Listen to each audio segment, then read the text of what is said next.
La producción de Otra Mañana se comunica con el nuevo Motorola Moto G86 5G. Hello, Moto. La expansión de la inteligencia artificial plantea desafíos filosóficos, éticos y políticos que exceden el plano estrictamente técnico. Esto lo puso sobre la mesa Miguel Pastorino, doctor en filosofía y máster en bioética, en un reportaje con La Diaria días pasados. Para Pastorino, esta tecnología no es moral ni filosóficamente neutra. Está atravesada por intereses económicos y políticos que condicionan su diseño y aplicación. En su análisis, la inteligencia artificial no solo transforma las prácticas sociales, sino que redefine las nociones de libertad, verdad y conocimiento, generando un cambio antropológico profundo. Pastorino advierte que el poder tecnológico tiende a concentrarse en pocas manos, lo que configura una forma de dominio tecnocrático que amenaza la deliberación democrática. El filósofo sostiene que la inteligencia artificial puede procesar información, pero no sustituir la conciencia humana ni la capacidad de reflexión y juicio. Cuando las sociedades delegan su esfuerzo mental en las máquinas, ceden parte de su libertad y capacidad crítica, según entiende Miguel. Frente al entusiasmo excesivo que despierta la inteligencia artificial, Pastorino propone una educación humanista y una reflexión interdisciplinaria que integren la dimensión ética del progreso tecnológico. Para profundizar justamente en esta mirada, vamos a conversar en esta mañana con Miguel Pastorino, doctor en filosofía y máster en bioética. Francisco Morales, Otra Mañana. Y lo más relevante, un amigo de la casa y de este programa. Miguel, ¿cómo estás? Buenos días. Muy buenos días, Francisco. Un gusto estar contigo y con la audiencia. El gusto es nuestro. Miguel, días pasados teníamos una entrevista aquí en la radio con Sebastián Pelle, un especialista en tema de inteligencia artificial de la Universidad Ort, y también con Gonzalo Brasina, director ejecutivo del INACAL, que estuvo participando en un foro sobre este asunto en San Pablo. Y entendíamos necesario también tener esta otra visión sobre el tema, porque tal vez quedamos solamente con una mirada empañada con respecto a lo bueno y lo positivo de la inteligencia artificial, sin analizar no lo negativo, pero sí por lo menos este otro costado.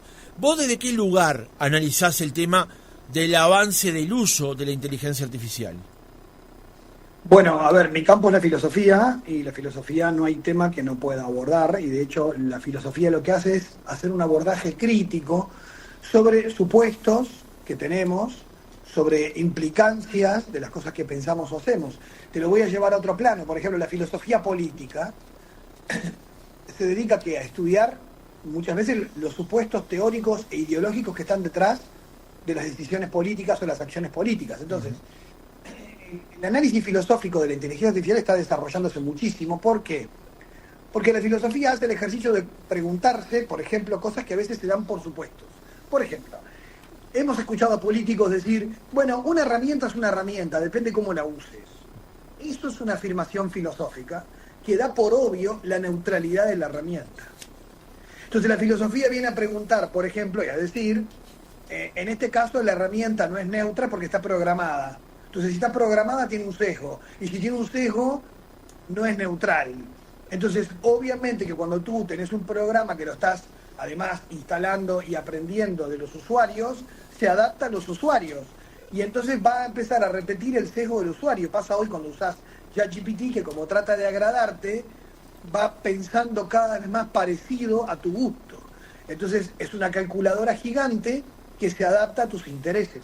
Entonces, cuando hay algunas afirmaciones ingenuas en el ámbito político, como pensar que si le consultamos a los algoritmos, que obviamente manejan datos que nosotros no podríamos ni procesar con nuestro cerebro durante años, lo hacen en milésimas de segundo, pero lo que arrojan finalmente no es la verdad del oráculo objetiva y precisa, sino que nos dan datos. Ahora, ¿qué datos le pedí? ¿Cómo se los pedí? ¿Para qué los quiero? Eso es una pregunta humana que no la sustituye la inteligencia artificial. Y de hecho, podríamos comparar esto con la filosofía política. El sistema formal democrático no se reduce al voto en las elecciones. Porque si vos tenés una ciudadanía atontada que no piensa, vos decís, me quedo tranquilo porque decidió democráticamente. Pero una democracia es mejor cuando la ciudadanía piensa, es crítica, tiene pensamiento propio, sabe lo que está eligiendo. Entonces no da igual una democracia que otra, porque no se reduce la democracia al voto. La democracia exige deliberación, debate, libertad de pensamiento. Entonces esto pasa lo mismo con la inteligencia artificial. Que tengamos una mejor tecnología no quiere decir que tomemos mejores decisiones, porque todo depende de cómo pensamos, cómo la usamos. Por ejemplo, la IA podría adelantarse a analizar rápidamente todas nuestras interacciones, lo hace, ¿no? Nuestros gustos y nuestros intereses, y nosotros creer que nos conoce mejor y que podría decidir por nosotros ya automáticamente todas las decisiones políticas, porque ¿para qué voy a poner a pensar si ya me estudió y me conoce, ¿no? Es una ingenuidad brutal, pero es peligroso también porque podemos creer que la decisión más aséptica y objetiva viene de las máquinas, y eso no es verdad. A ver, no hay que caer para mí ni en una especie de optimismo ingenuo, pero tampoco en un pesimismo apocalíptico, porque convivimos con la tecnología se seguirá desarrollando, y quien no la sepa usar también quedará excluido y con menos posibilidades de desarrollo. De hecho, yo la uso, pero hay que saber para qué la usamos. Yo la uso, por ejemplo, como un colega, como un asistente, al cual le pido un trabajo que a mí me llevaría semanas, y me lo hacen en milésimas de segundo, pero yo no le pido que escriba por mí, yo no le pido que piense por mí, yo no le pido que conecte ideas por mí, yo le pido que me investiguen 28 libros que me va a llevar mucho tiempo leerlos, que no son de mi preferencia, que los conecte, y entonces le pido cosas como si fuera un colega, y además la entreno. Ahora, otra cosa es como pasa hoy en la educación, que los chicos o los profesores le piden que haga el trabajo por ellos, con lo cual la gente está renunciando a desarrollar habilidades mentales que después no las va a tener, porque las vamos a tener más atrofiadas. Entonces, yo creo que el desafío es preguntarnos qué queremos delegarle y que lo haga por nosotros, y me parece genial, y qué no queremos delegarle, porque no queremos, digamos, perder la libertad de que al final decida por nosotros, cosas que queremos decidir nosotros, y que no queremos además atrofiarnos intelectualmente, ¿no? Esto para mí son, entre muchos, dos grandes desafíos. Miguel, es una buena introducción esta. Conviene aquí hacer una pregunta entonces, que es: el desarrollo de la inteligencia artificial suele presentarse como inevitable y neutral, aunque detrás de cada sistema hay decisiones políticas y también éticas para tomar y para analizar, digamos. ¿Qué implica afirmar que la inteligencia artificial no es moral ni filosóficamente neutra? ¿Y cómo influye esa idea en la responsabilidad de quienes la diseñan y en quienes la regulan? Te voy a poner un ejemplo. Si yo entreno, esto está cada vez más mejorándose, ¿no? Pero si yo entreno, esto ha pasado, ya son noticias conocidas. Si yo entreno una inteligencia artificial, que la tenés que entrenar con datos, ¿no? Sí. Y de repente yo la entreno con radiografías de pulmón de adultos para que me analice en miles de casos, pueda distinguir si es COVID, si es una neumonía bacteriana o una neumonía viral. Y entonces, de tanto que le di, en base a esos datos le arrojo una nueva y me dice 98% neumonía bacteriana. Ahora, si yo le mando una radiografía pediátrica, seguramente se va a equivocar, porque los pulmones de los niños son muy distintos, entonces ya va a tener un sesgo adulto, o de repente pasa con el cáncer. Si le diste más datos de mujeres, va a tener un sesgo de género para interpretar el dato médico. Entonces, no es tan sencillo entrenar a las máquinas con datos sin que no tenga un sesgo. Por ejemplo, criminalidad. Yo le paso datos de criminales, esto pasó en Estados Unidos, para que pueda predecir posibles comportamientos delictivos, y las máquinas empezaron a discriminar y ya daban más porcentaje a personas, digamos, afrodescendientes que a personas blancas. Entonces, automáticamente tenía un sesgo porque había sido programada con los datos de la realidad. Pero el tema es, naturalmente va a tener ese. Entonces ahí tenés un sesgo de interpretación. Por ejemplo, una IA en Francia programada para contratar personas para una empresa. En vez de ir a recursos humanos, lo hace toda una máquina. Pero la máquina fue programada con un sesgo, y vos después a reclamar ¿a dónde? Entonces, el problema es que vos fuiste interpretado y decodificado desde un programa que fue hecho por humanos y que después fue entrenado con determinados datos. Entonces, si bien los que hacen las cosas bien trabajan para eliminar los sesgos nunca desaparecen del todo, primera cosa. Ahora, por ejemplo, hay problemas, por ejemplo, como empresas como Amazon, donde usaban la IA para vendernos y que vos entras a tus redes y como los micrófonos, los algoritmos te escuchan lo que vos conversás, vos decís, estaba hablando con Francisco de comprar casa y ahora me caen 25 avisos de casas.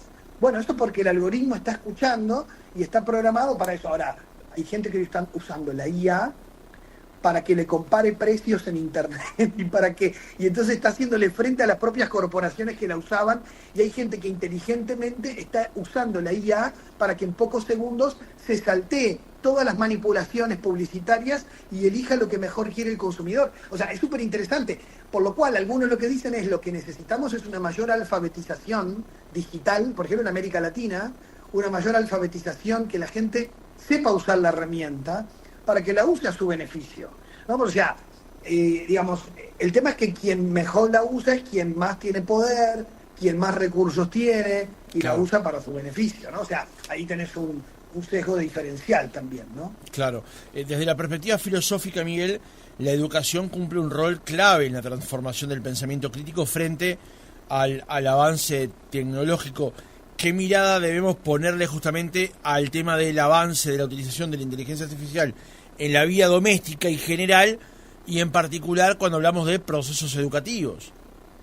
Bueno, bien, te agradezco la pregunta. Yo creo que tenemos un desafío enorme, porque hoy hay una tendencia, que incluso la han repetido actores políticos del gobierno pasado y en este también, de creer que la educación tiene que estar vinculada hacia el mercado laboral, como formar a la gente en habilidades para la producción, con lo cual lo que formás son maquinitas, ¿no? Gente sin capacidad crítica. El pensamiento crítico, ¿de dónde viene? ¿De dónde lo sacamos? De las humanidades, de lo que nos da pensamiento propio, lo que nos permite analizar la cultura y la sociedad en la que vivimos. ¿Y eso dónde se aprende? En historia, en literatura, en filosofía. O sea, no se aprende desde la técnica, se aprende desde las humanidades. Entonces, obviamente que la formación que genera ciudadanos libres, críticos y responsables, por supuesto que a mí me encanta que si mi hijo va a un colegio le enseñen robótica y a manejar inteligencia artificial, pero quiero que tenga literatura, música, filosofía, historia, quiero que sea una persona culta, que pueda entender el mundo en el que vive y que no solo sepa ejercer habilidades para el mercado laboral. Uh-huh.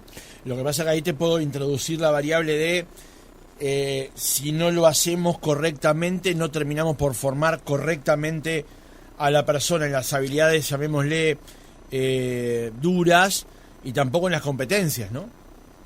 Bueno, lo que pasa es que el problema está en que históricamente, o sea, las habilidades más duras siempre te puedes ir formando, pero la formación humanista que te permite vivir en sociedad, que además muchos de los problemas que estamos teniendo hoy es que tenemos mucha gente con formación técnica, con incapacidad para vivir junto a otros, para entender que la sociedad implica el bien común, para no pensar que las vidas de los otros no valen. Muchos problemas que estamos teniendo hoy, que no lo van a resolver las máquinas, tienen que ver con la formación humana de las personas, que no es formación meramente en habilidades, es entender lo que somos y para qué estamos en el mundo. Y ese tipo de preguntas no son preguntas técnicas.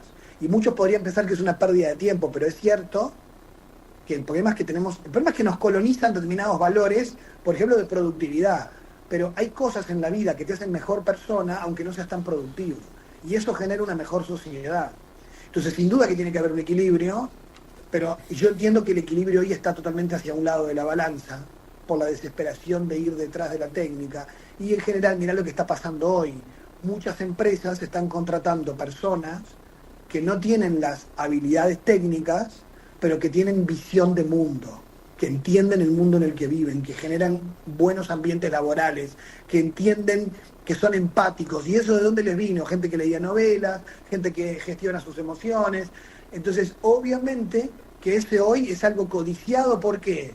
Y bueno, porque formar técnicos no está formando seres humanos a cabalidad. Entonces, el problema es que la presión del mercado hace que se haya devaluado la formación humanista y crítica, pensando que no es útil, cuando lo que te hace persona pensante en una sociedad no tiene que ver con habilidades, sino con entender el mundo en el que vivís.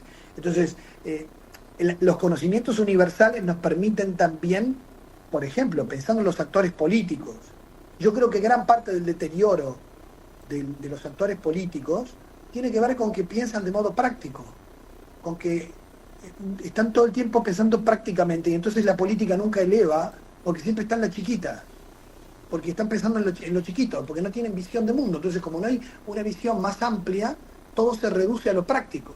Entonces, estamos en una cultura hegemónicamente pragmática. Entonces, si algo falta, es lo otro. Por ejemplo, si vos tenés personas que van a liderar cualquier emprendimiento, tienen que entender no solamente su técnica, a qué se dedican. Pienso en un abogado, en un médico, en un arquitecto. Los mejores profesionales son los que le encuentran sentido a su profesión en la sociedad en la que viven. Que no solo son buenos cirujanos, sino que entienden por qué es importante que haya cirujanos en la sociedad. O sea, la diferencia entre un técnico y un profesional en cualquier profesión es que el mero técnico, aunque es un arquitecto, sabe arquitectura y piensa en su sueldo. El arquitecto, que es un profesional, piensa en la ciudad, piensa en el mundo en el que vive. O sea, tiene otra mirada que trasciende la mera técnica. Entonces, no es no a la formación técnica, sino a profesionales que tengan una buena formación técnica, pero que tengan una visión más amplia. Y obviamente los que mejor van a usar la inteligencia artificial van a ser personas con una formación más crítica. La verdad que me estoy dando el tiempo, Miguel, en esta entrevista, que generalmente es para que yo te haga preguntas a vos y vos ilustres a la gente, me estoy ilustrando yo, porque te estoy dando tiempo para que me convenzas de por qué es mejor ir por una formación en contenidos que una formación en competencias, porque yo soy un convencido de las competencias y por lo menos me estoy dando el tiempo para escucharte. Mira, te voy a dar... A ver si podemos mejorar un poco la calidad, a ver, porque se está escuchando y viendo mal, a ver si podemos mejorar un poco ahí, Miguel, la comunicación.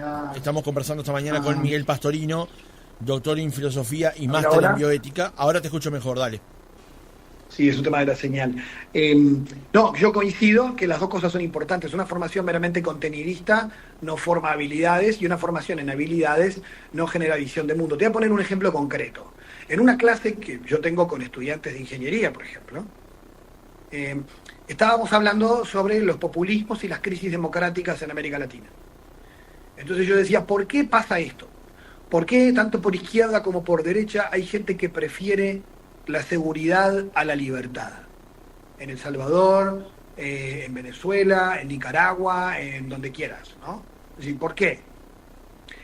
Y entonces muchos no tenían para dónde ir. Y una chica que estaba en el aula, que estudió ingeniería, dijo, bueno, profesor, pero no puede ser que sea como sucedió en el mundo entre guerras en el siglo XX, donde Alemania eligió a Hitler democráticamente porque estaban sumergidos económicamente, humillados por los demás países europeos, y el orgullo alemán despertó con este hombre que en el fondo daba seguridad aunque les comiera la libertad, ¿no? Que la chica me dijera eso me dio la oportunidad a mí de decir, eso tú lo sabés porque tenés contenido en la cabeza y por eso podés vincular cosas.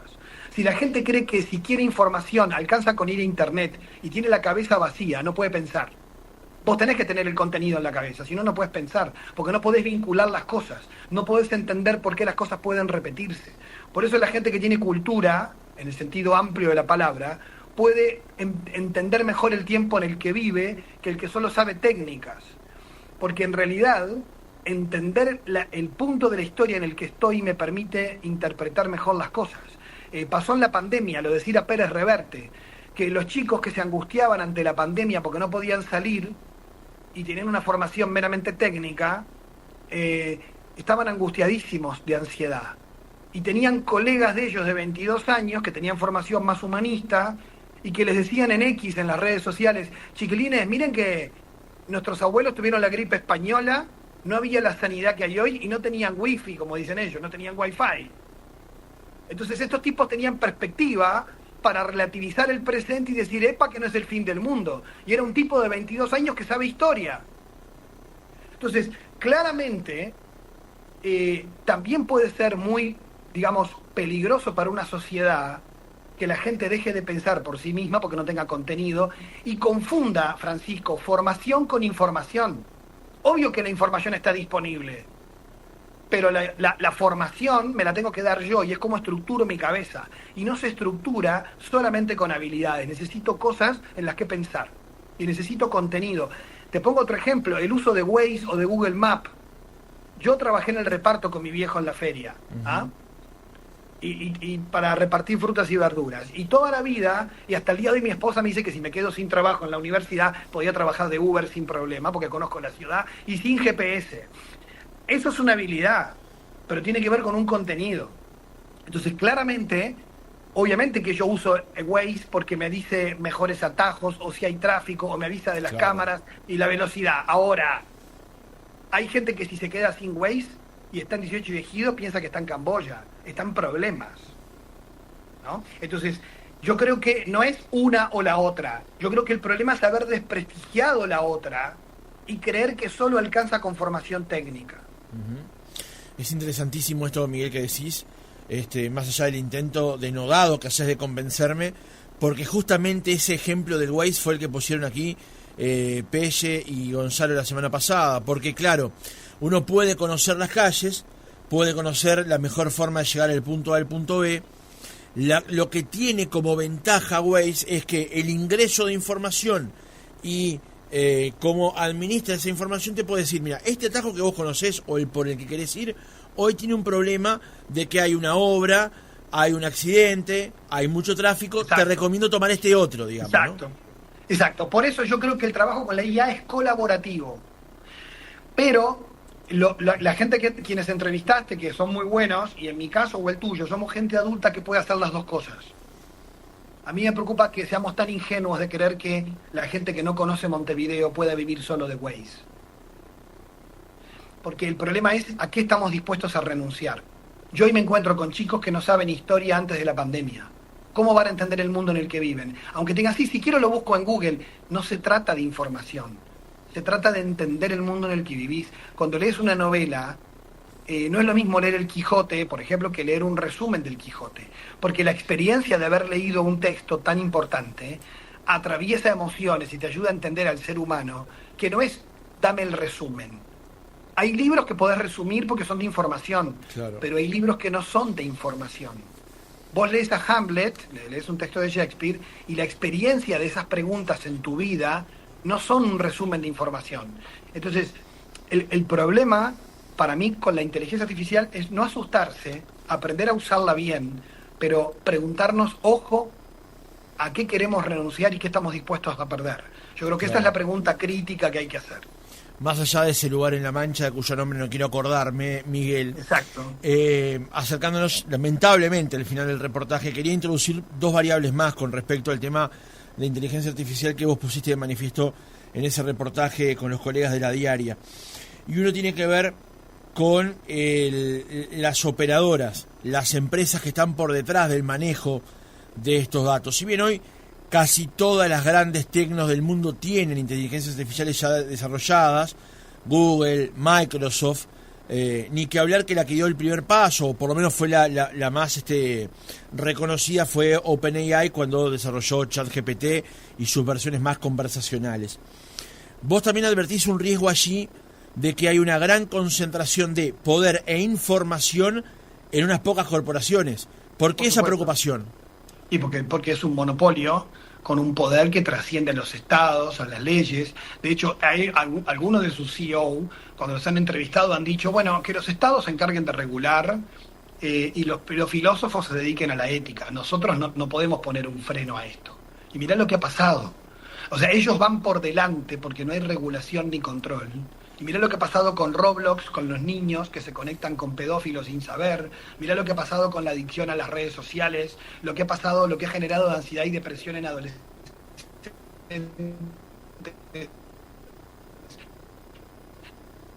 Y ya hemos perdido alguna que otra generación que ha quedado devastada, pegada a las pantallas, porque no había cultura en los padres de regular y controlar esto. Es decir, mirá todo lo que ha pasado con el CONAS.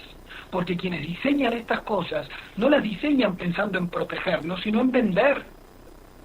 Punto, es así de simple. Y ahora hay que estar corriendo de atrás con las regulaciones en el Parlamento, hay que estar viendo las leyes, derechos digitales, el tema de la privacidad. Entonces, y y las personas no son conscientes de cuánto exponen de su vida y de información, no solo los jóvenes, los adultos tampoco.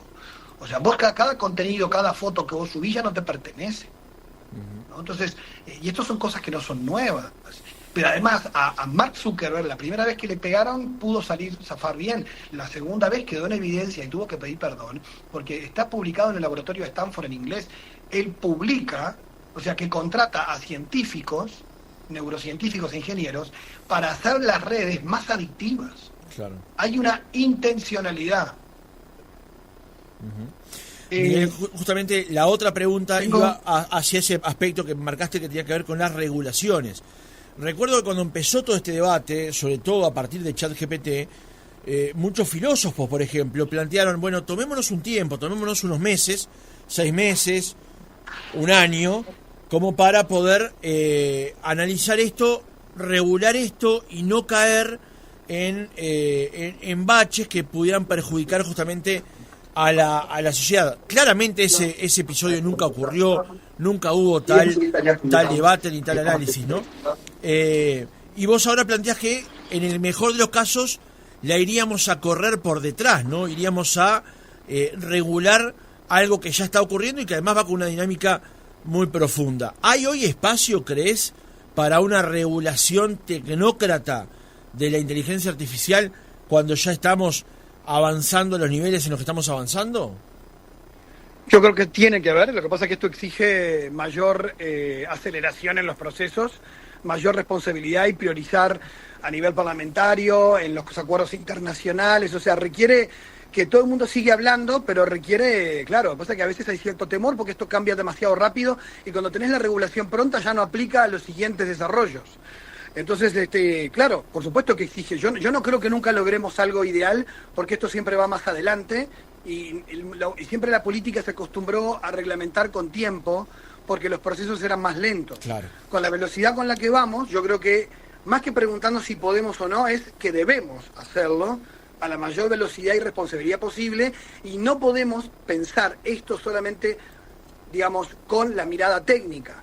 Tiene que haber un componente bioético, un componente de ética de lo digital, tiene que haber una mirada jurídica muy potente, una mirada internacional con respecto a quienes van avanzando en estos temas de derechos digitales, de la privacidad neurológica, como hace Chile, por ejemplo, que tienen ya neuroderechos, porque hay empresas que te colocan auriculares que pueden escanear tu cerebro mientras trabajas para ver si estás más o menos productivo en tu estado de ánimo. Imagínate eso. Eso es una violencia a la privacidad cerebral y es un problema de derechos laborales. Entonces, con la fascinación tecnológica podemos llevarnos puestos los derechos de las personas y las personas hacerlo sin quejarse, además, porque no son conscientes de lo que está en juego. Claro, claro. Miguel, ¿cuánto de esto que estamos hablando ahora está en tu último libro, Pensar en la era de las máquinas? Bueno, dedico 2 capítulos a este tema, pero en realidad planteo varios desafíos más, a la educación, al culto que tenemos a los datos, de creer que quien tiene el dato tiene la realidad. Planteo también algunas cuestiones relativas a la velocidad con la que vivimos y cómo esto impacta en la cultura, en los vínculos. La gente hoy tiene mucho estrés y ansiedad porque quiere vivir 27 vidas en una, porque somos conscientes de posibilidades. Y entonces algunos filósofos recomiendan hoy, más que pensar qué cosas voy a hacer, para estar un poco más tranquilo, habría que pensar qué cosas no voy a hacer y está bueno que no las haga, ¿no? O sea, es decir, no podemos todo en la vida. Y hoy hace falta más una ascética de establecer prioridades que yo, por ejemplo, pongo como ejemplo, siempre en el libro lo pongo, ¿no? Pero yo tengo hijos muy pequeños, 3 chiquitos, y bueno, el tiempo con ellos hay otras cosas que no se pueden hacer. Y por ejemplo, yo hoy de noche, si tengo que elegir entre ver series o leer libros, antes me daba el tiempo para las 2 cosas, ahora ya no miro series, ahora solo leo. Bueno, llegará el momento que mis hijos crezcan y volveré a mirar series, pero son opciones. Ahora, en una reunión social hay gente que se siente culpable si no tiene una serie de la cual hablar. Bueno, lo siento. O sea, hoy se nos exige hacer tanta cosa que no te da el día 24 horas. Entonces, las personas encima se sienten culpables por eso, y esta visión de la vida productiva es una consecuencia de un modelo social producto de la tecnocracia, de que todo tiene que producir, también vos y yo. Bueno, pero está bueno que haya espacios de la vida que no sean productivos. Está bueno, es saludable que haya espacios de la vida que no sirvan para nada porque sirven para vivir. para estar con los que amamos, para disfrutar de un buen amigo, de una buena conversación. Y no todo tiene que ser para mejorar mi salud cerebral o para estar más activo o para no sé qué. Parece que a todos le buscamos una utilidad y eso es un riesgo mental y social que yo critico en el libro, ¿no? Uh-huh. Miguel, mañana es la Noche de las Librerías, una gran iniciativa cultural que se realiza hace muchos años ya. Creo que, si no recuerdo mal, esta es la novena oportunidad en la que se realizan. Y mañana, justamente a las 9:30 de la noche, en Alfabeta, presentan una tríada de libros junto con Javier Massa y Natalia Costa sobre estos temas. 9:30 en Alfabeta, vos y ellos dos. Presentanos de alguna manera de qué es lo que se va a conversar o plantear justamente en estos 3 libros. El tuyo, como decíamos, es Pensar en la era de las máquinas. El de Javier Massa es Somos tecnología. Y el de Natalia Costa es Tecnoproductividad.